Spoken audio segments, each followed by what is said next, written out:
Which of you five would like to play my little game? Hello, welcome to Off the Shelf Reviews. It's Gaming Friday. I'm Gary. And I'm Geoff. And today we are playing I Have No Mouth and I Must Scream. And this, Geoff, is an absolute classic. And this is a game from my childhood. And retrospectively looking back at, should not have been a part of my childhood. Yeah, sent you down the wrong path. It's definitely shaped the person who I am today, which I will say is a more well-rounded character. To defend myself. Somebody you can look in the face of hell. And, Well, this exactly because I endure it. literally went from playing Monkey Island yeah, to I Have No Mouth and I Must Scream. slightly And- different change of tone. Isn't it? Absolutely. Well, this game would lead me on into the Phantasmagoria games, which were very, very much so not for my age at the time. Yeah. Because they were the live action games. And so if you're a fan of like The Seventh Guest or 11th Hour, Yeah. you'll probably be in the same ballpark as this game. It's a point-and-click adventure game with lots of puzzles and lots of items that you need to pick up and interact with items in order to progress. Yeah. On the canvas of this game, though, this is one of the darkest, ugliest, grittiest games I've ever played. Still to this day, I don't think I've ever played anything that's made me think and feel and question myself Yeah. whilst proceeding through the game. It's so I mean it's got a kind of like steampunky almost art style to it. Well, that is... That's at the moment Well, anyway. Well, you have chosen, I think, the character of Gorister right Yeah. now, and for those of you that don't know the story, this is based on Harlan Ellison's short story of the same name, and Harlan Ellison, the author of the book, is actually the voice actor for the Allied Master supercomputer AM in the video game, Yeah. which is pretty cool as well, and his work is almost legendary, and I'm a big fan of some of his work, and having him also, and as also just as you know, a bit of trivia, a lot of people say that he's impossible to work with, Yeah. but I think he's a crazy genius, and this adaptation does, because it was a very short story, it does really extend those characters from that book in this game. Yeah. And the gist of the story is that this master computer, has eradicated humankind. We're all dead. Yeah. And for the last almost all of us are dead, and for the last 109 years, according to Yeah. he has been torturing these 5 individual characters. He has indeed. You're playing one of them now. Yeah. And Gorister. and that is the character of Gorister. Yeah. And there are, I think if you reveal that suede jacket that he's wearing, that he's actually missing a pretty vital organ. Yeah. He actually doesn't have a heart. And he's Yes. incapable of feeling anything at the moment. Yeah, there you go. Showing There we you go, the he's big- showing everybody, hey look, look where my heart I used to got a be. Big hole where my heart was. And so yeah, but at least it's in this graphic form, it's much more imaginative. Yeah. But so anyway, Am has constructed these metaphorical adventures that are all distinctly different to each other. They're all appropriate to the character. Yeah. So for each of the 5 stages, the environments are totally different. And so obviously that's why this one looks a little bit more steampunky. But there are other instances where you get to see like the oceans of nano computers technology, pre-Matrix, sort Yeah. of dominating the environment. Obviously this predates the Matrix film by 5 years. Yeah. So This is so I mean each one you're in a kind of like you're in a hellish torture, which is hellish. it's pretty much hell. It's an eternal. Well, it's been 109 years of purgatory for these characters. And I was going to say, this is almost like your purgatory then, isn't it? You sort of get to go over and over doing the same things. Well, and you try to escape through one means or another, and then you can't. You just end up back at the beginning. Well, having each to do it character, again. when they arrive in, because I mean, he has all the 5 characters there. He releases them from their torture. Yeah. And as you get to know each of these characters, each of their torture boxes start to make more and more sense. You sort of see why they're being tortured that way It's been by customised for Each them, one's yeah. been customized to each one, and you get to learn about these characters as you play as them. And this game can be a bit of a dick Yeah, intentionally so. It can be very difficult because you can be playing the game, making these decisions, proceeding along, and then all of a sudden you're dead, you're back in your torture chamber, Am laughs and then goes, right, who wants to go next? And you're like, what? What? What? How did that happen? Well, I had no idea I was going to die, or that was going to cause this chain reaction, which ended in me being tortured still. Yeah. And now having to replay that same level all over again, unless you, of course, load in a save. Yeah. But, yeah, the characters very much themselves know that they are in a game, and Am pretty much tells them which one of you is playing the game next. And he does. They... Of course, all of the characters are playing this game, but Am is also playing a very dangerous game himself by giving these last few captives the chance to free themselves. Yeah. But that's not what it's really about. It's really about each one of these characters redeeming themselves and proving to Am that humanity is worth keeping, that we were not worth eradicating, that we were actually better than the machines, because of the way we feel and the way we can redeem ourselves. Yes. So again, it is very much like a purgatory thing. Yes. And you're going to keep going But over you need and to over realize, and over you need to till learn. you figure out and learn your lessons, and you Yes. can get access to heaven. Exactly. Can you tell me another game that incorporates that into it so well? Yeah, I that's mean, it. Silent Hill kind of has elements of that, with the characters sort of realizing that it was, their mental suffering in some kind. But it's more a manifestation of their psychological problems. Yes, whereas and there's not Am is really like an using out, that, is there? Well, there is. There's multiple good to bad endings in Silent Hill, and in this game there are multiple bad endings, from really shit to not so shit. So, Cool. So, I mean, what do sounds- you expect? Mankind's been wiped out. What do you expect? We're gonna go rebuild these 5? I think there's only one girl left, It's, and I don't really think she's going to be up for repopulating the Earth, especially once you finish her storyline. They definitely, it's definitely got a grimness to it, isn't it? Absolutely, Like the whole thing. That's one thing I have to stress about in my absolute hyper recommendation for the game, which is thoroughly there. Yeah. Like, this is an experience. This is something. This is a masterful storytelling, Yeah. and it's something that it's just it really works. And because it's dark and because it's edgy, the thing that would hold you back from it is that it does make you feel quite emotionally wrought after playing it for some time, because there's no light at the end of this tunnel. It is just horrible. Yeah. And the next character starts off okay and becomes horrible, but it does make you question yourself, and sometimes it's a bit overt now. It's the racism that comes out in the game, or some of the themes have been explored in other ways. But I think this game does it very well in an interactive format with each of these characters, and I don't want to spoil all of the sort of ethical dilemmas that you get into. I'll just say that these characters do go through the gambit of emotions. Yeah. But here we get to the gameplay.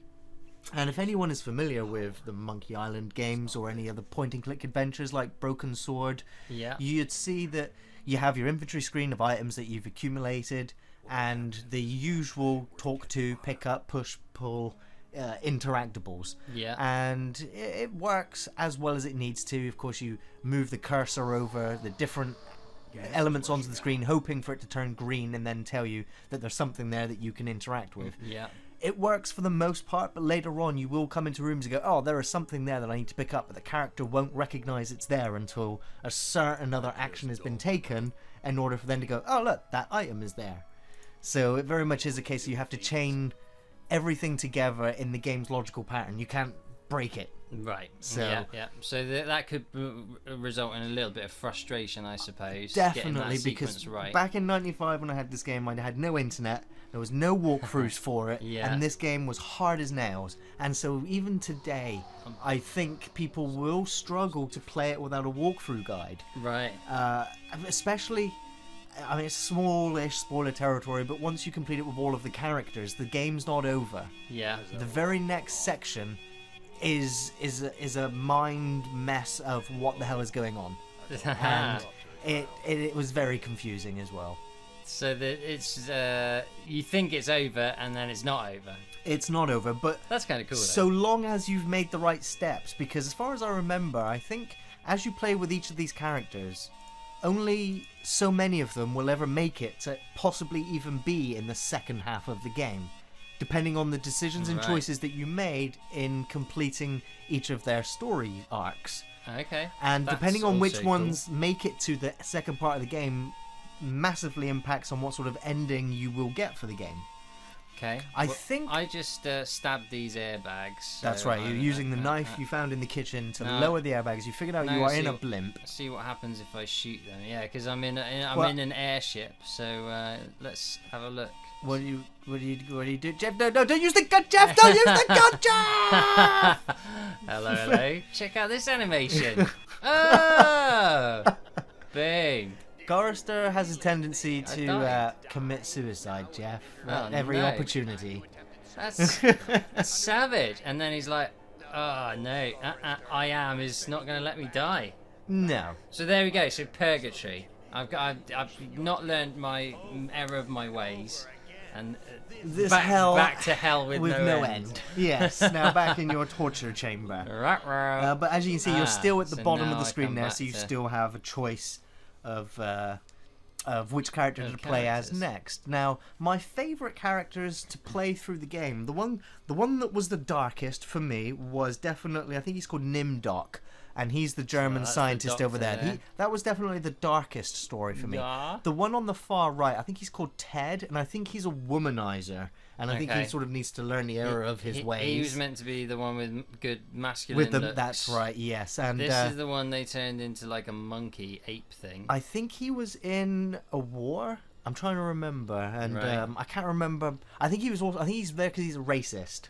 I think he was an overt racist. So they turned into an ape. Yeah, and I found myself resonating with one her woman. more, Right. because of all of the characters. I mean, all of the characters are flawed, definitely. Some vastly more than others. Yeah. But for her flaw, for me, really, was that she was a victim. Right. Despite the fact that when you play as her character, she's very sassy. Yeah. And she's quite humorous in some situations, and I really like the way that she talks back at Am. Right. But her phobias and the situation that she found herself in normal life before this, was very dark, and I felt more sympathetic to her than any of the other characters, and I didn't really feel like she deserved to be in this game. But it's the way it makes you feel, and the way it makes you question humans and humanity.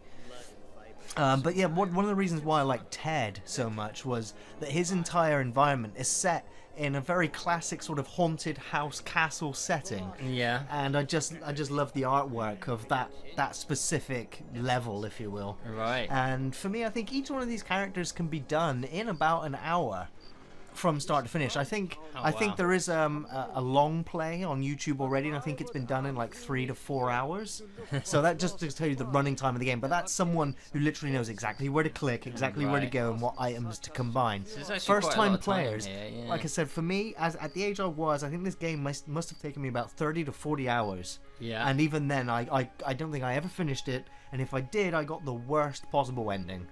But it was still the experience I had walking away from it, which it has stayed with me for so long. And if any of you ever did watch my top 10 video game villains, which I did many years ago, my number one villain in that top 10 is Am from this game, just because he had stuck with me throughout the years. And obviously with the Matrix coming soon afterwards, it was.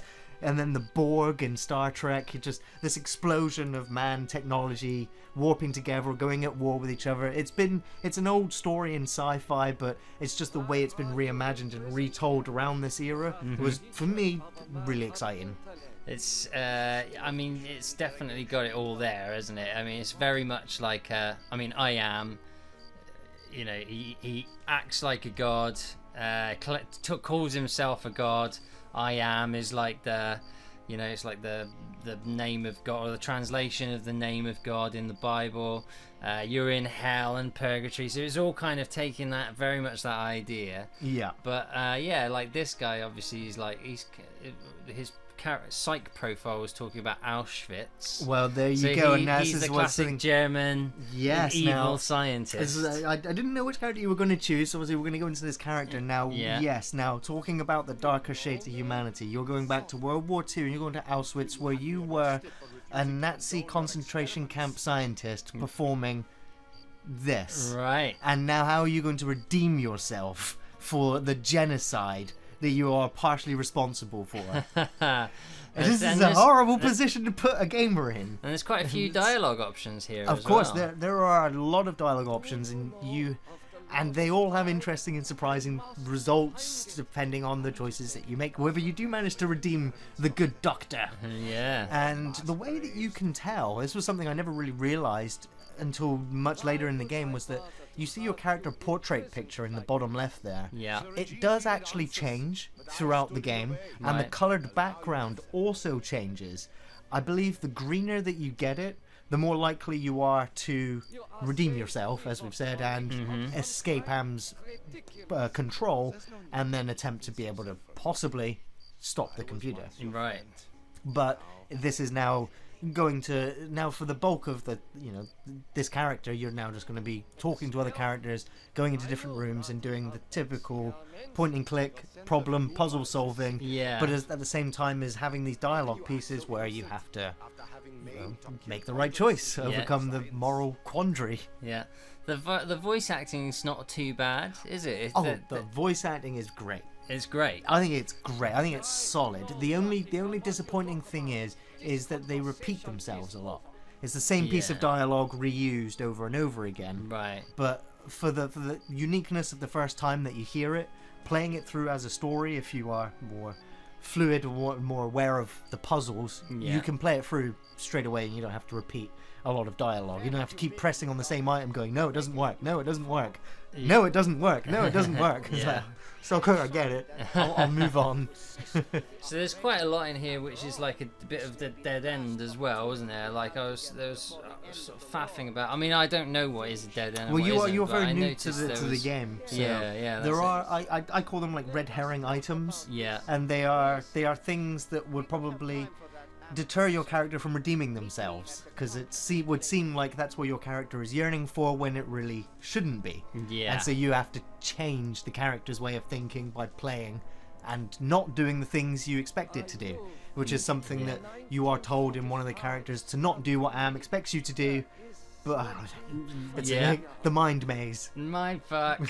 Mind fuck. That's what it's all about, though. This is a very much like. So now time to perform an experiment on a small child, Geoff. Ah, cool. This is it. I mean, it's like the graphics are dated. Yes. But it is then all about the writing, then, isn't it? It's all about the circumstances and the darkness of the situations that you get put into. But I mean, you say that the graphics aren't the best, but when I think of point and click adventure games, this is the exact graphic and art style that fits for me for those types of games. When you get into the 3D character models and environments, it sort of loses something for me. So I was going to say, I wouldn't necessarily say the graphics are not good, because they're of their time. They're serviceable. They're of their time. I mean, this is what year was this? 95.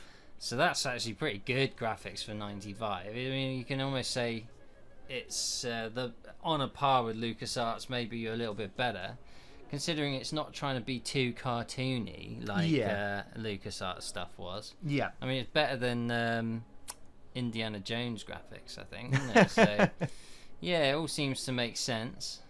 The music in the game, again, I think it's something serviceable. It's sort of there in the background. It's not.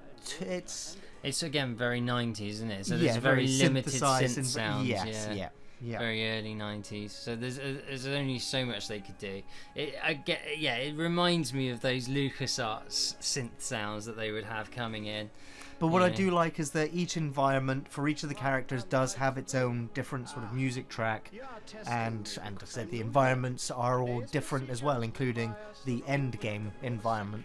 Yeah, because each one is personal to you, isn't it? Personal to the character you choose. So. Yes. And then there's like branches in between each of those things. So yeah, there's quite a lot of content here, really. How many hours do you reckon it would take to actually complete it? Well, like I said, as a first time, if it was first time, I mean, back then when I played it, I'd not played that many games. It was the ones that I've mentioned at the beginning of the video. So, and then there was no internet, so I had to solve every puzzle. There was no walkthrough guide at all. Yeah. And so you didn't know whether you were making the morally right choices, you didn't know whether you were redeeming the character or not, or I wasn't totally aware of all of the themes that were going on in the game at that age. So coming at it now as an adult, I think you could probably complete the game a lot quicker. I think that a lot of it would make thematically and tonally more sense to an adult player. And I reckon that the game would probably take about 10 to 15 hours. That's if you don't use a walkthrough guide. Yeah, okay. That's pretty good. And really. I think that's pretty solid. I mean, considering you picked this game up for next to nothing. Well, that's the thing that blew me away, is that I've still got my PC CD case and copy of the original game of this, and then when I was looking on Steam, and I shit a brick when I saw that this game was on there. Yeah. And I just went, wait a minute.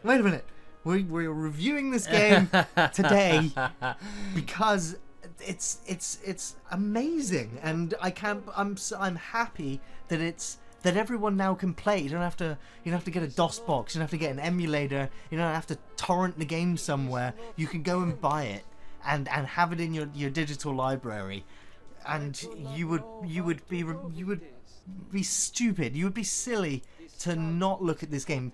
I highly recommend you at least play the game, experience it for at least a few hours, and then if you never go back to it, that's fine. It will call you back.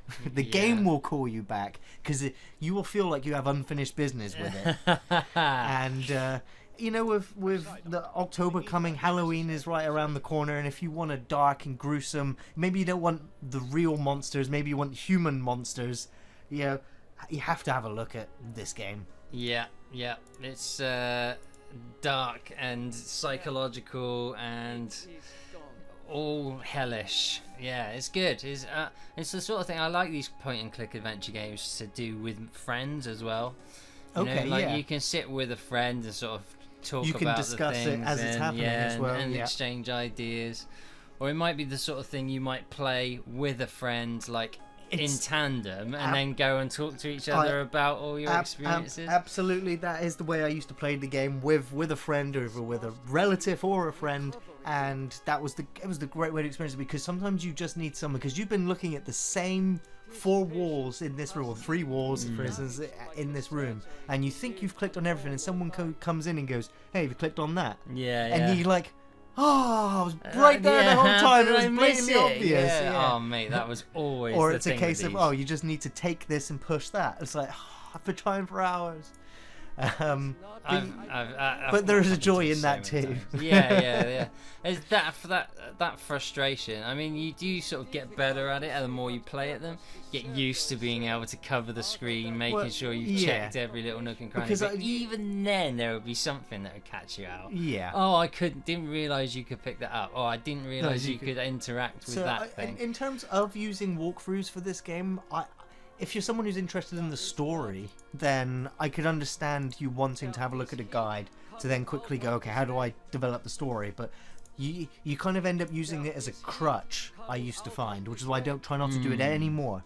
Because once you've done it once, you're just like, I can just lean on that crutch and get the next result. And before you know it, you've completed the game, and you didn't really... It takes all the... It takes the game out of it. Yeah, takes the puzzles are there for a reason. The joy of discovery, it takes that out of it, doesn't it? Yeah. Okay, well, without going into any other spoiler territory, I'm going to bring our review to a close there. I mean, I thoroughly, wholeheartedly recommend this game. If you don't like it, You know, sometimes the gameplay is a little bit touchy. Yeah. But give this one a shot. Definitely guarantee you're gonna get an experience out of it. Yeah, and I mean, just what I've seen of it as well. I've only played less than an hour probably of it, but it seems right up my street, to be honest. It's exactly the sort of thing I quite enjoy. It makes me happy to see other people get happy about this game that I thought would never come to light again. I like flawed characters. I like good bad guys. And, Excellent. Yeah, and it's very well written, of course, from the source material. Yeah. I like dark, dingy writing. It's great. Yeah, well, I highly recommend it just from what I've seen. I mean, I bought it ages ago because I knew this game was a classic, and it always had such a reputation. Oh, he's getting away. So yeah, it's had such a reputation of one of those games that I was like, I know I must play this game at some point. And then when it was on sale on Steam, I just thought I'm gonna buy it because I want to play that game. And yeah, so here we go. I've cracked it out, and it's better than I expected. Well, in terms of looking at there's so many retro-esque looking games that are coming out today with this art style. Yeah. And so there's definitely a resurgence in those sort of games. So I think this one. If you haven't played the LucasArts classics or games like this, yeah, why not go back and get them? And you're paying pence for them. Exactly. So. There you go. So I just want to say thanks for watching, everyone. Thanks for listening. We'll be back next Friday with another video game. Of course, film reviews on Thursdays. You can find us on Facebook, on Twitter, and on Patreon. Thanks for watching, everyone. See you next time. Take it easy.